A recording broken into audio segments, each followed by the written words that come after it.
Hi guys, in this video I'll be giving all of you 5 tips that will help you win every single game in quest meta. These tips should help you best set up for your quests on turns 1 through 3 and then show you how to pick the right quest on turn 4 and finally teach you what to do after you've picked your quest, which is turn 5 onwards. Let's get straight into it. My first tip is to buy minions that will best set you up for the quest. We know econ minions are the best buy on turn 1. Alley Cat, River Skipper, and Busker are the best 1-drops because they make your turn 3 extremely flexible with your buys. However, if you don't find one of these econ minions, which minion should you pick? Well, this is when you should start thinking about your quest. It turns out, whatever your turn 1 buy is, you'll probably keep it around for quest turn. Selling your non-token 1-drop for 2 2-drops or to level is in general a pretty bad play most of the time in this meta. Usually you end up buying a spell and a minion on turn 3. The best minions that set you up for quest turns are usually the ones that enables the most quests. I'm thinking about minions that attack a lot or summon a lot of minions or just help with have friendly minions dies quest. If you start with a Mana Saper, ixxdeee, or Cord Puller, suddenly all of these quests are so much better picks, maximizing the chance that you get a quest that you're content with. Your turn 1 buy isn't the only thing that can help set you up for a good turn 4. On turn 3, there are many tier 2s that are much better than others. The most notable one is Patient Scout, which can enable any single quest that you take. Apart from Patient Scout, Gambler gives you more gold for your quest turn to accelerate whichever quest you pick. Elemental and Tad also gives you more gold for your quest turn with the added benefit of helping you with some tribal quests. Holding a Chef's Choice also helps every single tribe quest, although we'll talk about holding cards more in the next tip.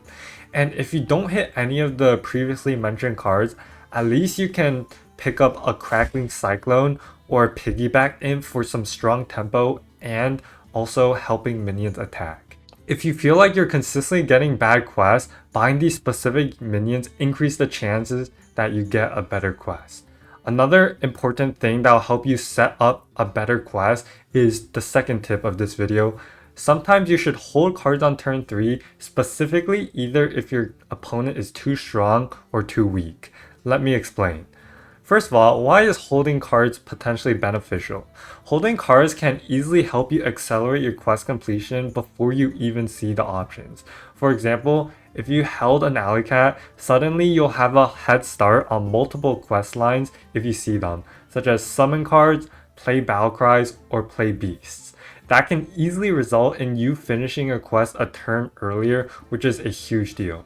Another card that you should always hold that we went over before is Chef's Choice, because if you held a Chef's Choice and say you play 5 Beasts or Murlocs, now you will know which tribe to target and you have a free +1 on your quest line. Now let's get into when to hold. The first scenario is when your opponent is too weak. You can usually tell if your opponent is too weak because they level to Tavern 3 on turn 3, and that means they have no board or at most 1-1-drop. If you see this, you can hold cards without any downside. Don't worry about dealing damage to your opponent. The upside of potentially having a better quest is far greater. Scenario 2 is when your opponent is too strong. Usually this is because their hero power is something like Lich King, Alakir, and they're definitely going to win the fight. This can also be because you bought and played a Patient Scout and there's just no way you have enough board strength to win the fight. Thus, playing your units will not save much HP if any, so you should hold your cards. Alright, let's get into our next tip, which is probably the most important tip in this video, so pay attention. Tip number 3. Most of the time, the completion matters more than the quest reward itself. A good majority of quests are unpickable simply because the completion is too hard, regardless of what the quest actually is. If one of your options is to spend 100 gold or play 14 undead or beasts, that'll be completed turn 11 at best, so regardless of what your quest is, you cannot pick it. Same deal with adding 45 cards to hand or casting 30 spells, stuff like that. Those are just never being completed in a reasonable amount of time, so seeing these quest lines is just -1 quest locked. For quests to be good, you need a solid plan to finish them in a reasonable amount of time.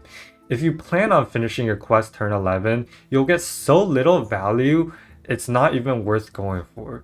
The reason why adding 45 cards to hand, casting 30 spells, or spending 100 gold are such bad quests to take is because there's rarely a plan to finish these before turn 11. An example of a better quest line with an equally strong reward would be stuff like playing 7 battle cries or have 30 minions die. For battle cries, you're supposed to buy every single battle cry you see and you'll complete it pretty quickly. And having 30 minions die is also pretty easy as long as you have a death rally board. However, I'm putting strong emphasis on having a plan to finish the quest because if you have no death rattles on board or in shop to help you get 30 minions to die, you don't have a good plan to finish the quest, thus making the quest unpickable. So how do you actually know if you'll finish your quest in a reasonable amount of time? Well, I usually already have an estimate when I'll finish the quest before I even pick it. Maybe I get a 5 Battlecry quest and I already have a Battlecry in hand. My plan would then be to play 2 Battlecries this turn, play 2 Battlecries next turn, finishing my quest on turn 5 already. For quests such as having friendly minions die, you can estimate the amount of minions that will die each turn. If you have a Mana Saber already, that counts as 3. So maybe this fight you'll have 6 minions die, next fight you'll have 7 minions die. Keep giving conservative estimates and see what turn you can expect to finish the quest. Then evaluate if it's too late or not to have that quest. Now I said completion matters more than the quest itself. This is true most of the time, but not always, which leads us to tip number 4. Do not pick certain quest rewards however easy they are. Blizzard did a decent job at removing useless quests from the quest pool, but not a perfect job. This season we saw Anima Bribe and Cookbook being reworked or removed for being too bad, but there's still some more quests you should never pick. There are also many quests that you can be offered, but heavily rely on having a specific tribe in the game. I'll just go ahead and list all of them that are bad so you know which ones to avoid, but what's more important is that you understand the reasoning on why these are bad and not just memorize a list. That's how you become a better player. So these are some of the quests that I deem to not be pickable under any context. Turbulent Tombs in a lobby with no death rattle comps, which is usually undead because Carapace Undead is so OP but every other death rattle comp is so bad. Ghastly Mask in a lobby with no end of turns is bad, especially if the card you are offered is Felbat or Chalga, which are usually way too hard to complete and they're not even that good of end of turn cards. Cookbook in a no mech lobby, in my opinion, is hard to take because its main benefit is magnetics and attaching these huge magnetics to Divine Shield mechs. Scepter of Guidance is bad if the tribe for it is bad because it takes up all your shop slots, so you kind of have to force a certain tribe. And you don't really want to force a bad comp such as mechs or dragons. Perpetual Incantation is pretty bad because it forces you into a spellbuff strategy but also doesn't really help you in the mid game at all, meaning that getting to the spellbuff comp in the first place is kind of RNG based. Now that you know what all the bad quests are, let's get into tip number 5, which is to rush certain quests, don't rush others. Quests that generate value every turn must be completed as soon as possible. Examples of these quests are Hidden Treasure Vault, Victim Spectre, or Kidnap Sack. Take a very generic completion for these quests, which is play 6 Murlocs or Elementals. Turns 4 and 5 must be spent finishing these quests, which usually means staying down on Tavern 2 to do so. Under leveling in order to finish a quest is worth it because you gain the value that you lost back because the quest generates value every single turn. On the higher end, you might have an insane quest such as Ghastly Mask, Felfire, or Jumbo Warehouse for a Greater Trinket, where the earlier you finish the quest, the more value you'll get. A quest like this might have a hard completion such as play 8 to 9 Battlecries, or play 9 elementals, but you still have to finish this as soon as possible to get maximum value from the quest. With a quest like this, buy every single Battlecry and not anything else, and you'll likely finish the quest on turn 6 and play the game from there. Spending your gold finishing your quest is much more important than spending your gold on leveling, because even if you're on Taverns 3, you're still going to be buying the same tier 1 and tier 2 Battlecries. Let's talk about how to actually rush a quest. For a quest that needs to truly be finished ASAP, for example, play 4 Battlecry for Kidnap Sack, your game plan must be to finish the quest within 2 turns. Ideally, to have picked this one, you would have at least 1 Battlecry in hand or in shop. Then, what you need to do is, before your quest is done, only buy Battlecries and do not buy anything else. I know from another video I said to not roll much in the early game. However, rushing quests is the exception. The value you lost by rolling is immediately made back by completing the quest ASAP. By rolling, you ultimately finish Kidnap Sack 1 or 2 turns faster than you normally would, and that is 1 or 2 extra minions that you get for free. However, not all quests need to be finished ASAP, only the value generator ones do. Some quests that do not generate much value are quests like Golden Hammer, Turbulent Tombs, or Evil Twin. As long as you can complete these eventually, you'll be okay.